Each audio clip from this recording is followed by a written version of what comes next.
तो चलिए हम आज श्रद्धांजलि पेश करते हैं सुल्तान राई साहब को। ये क्या जरूरत है कि एक तो गला दबा रहे हैं, ऊपर से कह रहे हैं चिल्लाना नहीं, हर 15 दिन के बाद टीवी पे आकर के कहते हैं घबराना नहीं, कभी एक लाइन से निकलना नसीब नहीं होता फिर दूसरी लाइन में लगा देते हैं।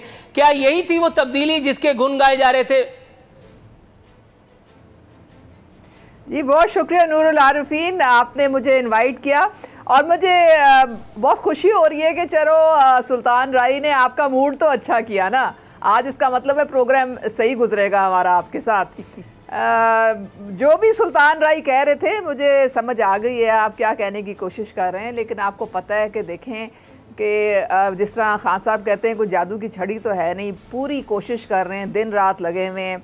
और अभी आप देखें कि हमारा किस तरह से डॉलर जो है वो 169 से 150 354 पे आ गया है और रुपया हमारा किस तरह मुस्तहकम हो रहा है। इसका मतलब वो देखने को नहीं मिल रहा ना, इंडिकेटर्स कोई तो बेहतरी आ रही है ना। रुपया मेरी जेब से निकाल करके सारे माफियाज को दे दिया आपने और उसके बाद फिर उनको बेल भी दे दी, तो इसलिए ये लॉलीपॉप तो मैं लूंगा नहीं, क्योंकि मेरा नाम नूरुल आरिफीन सिद्दीकी है, ये बोल न्यूज है और प्रोग्राम का नाम मेरी जंग है। देखें आपके सामने है, पहली दफ़ा शुगर कमीशन की रिपोर्ट जो थी पब्लिक की, और फिर उसके बाद उनके जिन जिन लोगों के बीच में नाम आए उनके खिलाफ अब कार्रवाई भी की जा रही है। कोई कार्रवाई नहीं हो रही है मैडम, अनफॉर्चुनेटली कोई कार्रवाई नहीं हो रही है। जहांगीर तरीन साहब को वो जो एनआरओ दिया गया था उसके बावजूद भी आज भी वो उसी तरह से दंदनाते फिर रहे हैं इस्लामाबाद में, एन वजीर आजम के सीने पर मूंग दल रहे हैं इस्लामाबाद में बैठे हुए जिस तरह से पहले थे। यहाँ एक FIR पर जुल्फिकार अली भुट्टो को पता नहीं कहां से निकाल करके और फांसी दे दी गई, और वही एक FIR जहांगीर तरीन पर भी मौजूद है। लेकिन आप जानती हैं सब धंधा है पर गंदा है ये। अगर जहांगीर तरीन को लटका देंगे तो फिर उस हुकूमत का क्या करेंगे जिसकी शॉपिंग जहांगीर तरीन ने करवाई थी, अपने जहाज में ले लेकर के लोगों को PTI का पट्टा पहनाया था। फरमाइएगा। देखें वो जहांगीर तरीन जो हैं वो बेल पे इस वक्त बाहर हैं, आपको भी पता है मुझे भी पता है, और ख़ाली उनके ख़िलाफ़ कोई सिर्फ कार्रवाई नहीं हो रही है। 17 शुगर मिले हैं जिनको नोटिस भी गए हैं, FIRs भी जिन पे कटे हैं। जहांगीर तरीन जो हैं वो उनकी बड़ी खिदमात हैं PTI के लिए, और मैं जब से पार्टी में अच्छा आपकी बात ठीक है, उनकी खिदमात काफ लीग के लिए भी बहुत थी, जनरल मुशर्रफ के लिए भी उनकी बहुत खिदमात थी, तो उस पर भी उनको सदारती तमगा या जमहूरी तमगा या फलाना तमगा दिया जा सकता था।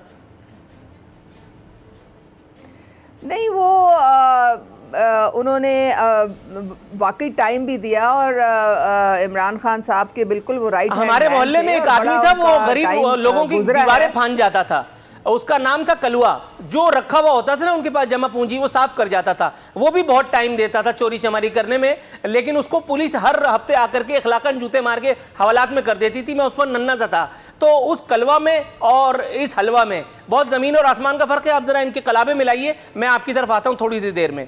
जी जनाब मन, आज मैं आपकी तरफ आता हूँ मैडम, मैं आपकी तरफ आता हूँ, मैं पूरे प्रोग्राम में आपको अप्रिशिएट करने के लिए तो बुलाया है, जरा थोड़ा सा तवक्कुफ कीजिए, थोड़ी सी अप्रिसिएशन मैं अपोजिशन को भी दे देता हूँ। जी राना एहसान साहब कैसे हैं आप? अल्लाह का शुक्र, बहुत खैरियत से। सर ये मुझे बताइएगा, अभी इन्होंने बात की एहतसाब हो रहा है, उनकी बहुत खिदमात हैं, मैं किसी इदारे के ऊपर बात नहीं करना चाहता, मैं किसी ख़ास हवाले से किसी केस के ऊपर बात नहीं करना चाहता, जनरली स्पीकिंग जो हुक्मरान जमात से है उसे रेल और जो अपोजिशन से है उसे जेल, क्या यही वो तब्दीली है जिसके ख्वाब पाकिस्तान में दिखाए गए थे?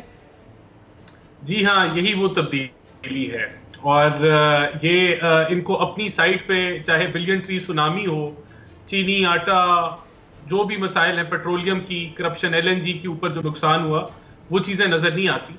अभी ये जहांगीर तरीन साहब को जो है इनकी तवज्जो इनकी तरफ की है, और उन्होंने जो आगे से जो दिखाया है वो सिंबॉलिकली ये बताता है कि जो ये इनकी 22 साल का जो स्ट्रगल है, जिसको ये बड़ा क्लेम करते हैं कि 22 साल बड़ी जद्दोजहद हमने की, वो सामने आ गया है कि कितना बड़ा स्ट्रगल है। ये लोटों की जमात जो सारी पार्टी से इकट्ठी की गई, जिनको इशारतन बताया गया कि आपने इस जमात में शामिल होना है, उन टोलों को लेके जहांगीर तरीन साहब आज बता रहे हैं कि वो फॉरवर्ड ब्लॉक बनाया जा सकता है, और इस हुकूमत की मजबूती जो ये शो करती है कि बड़ी हम मुस्तहकम है, बड़ा अच्छा चल रहा है सब कुछ, तो वो अवाम के सामने आया हो गई है कि कितनी कमजोर ये जमात है हकीकत है।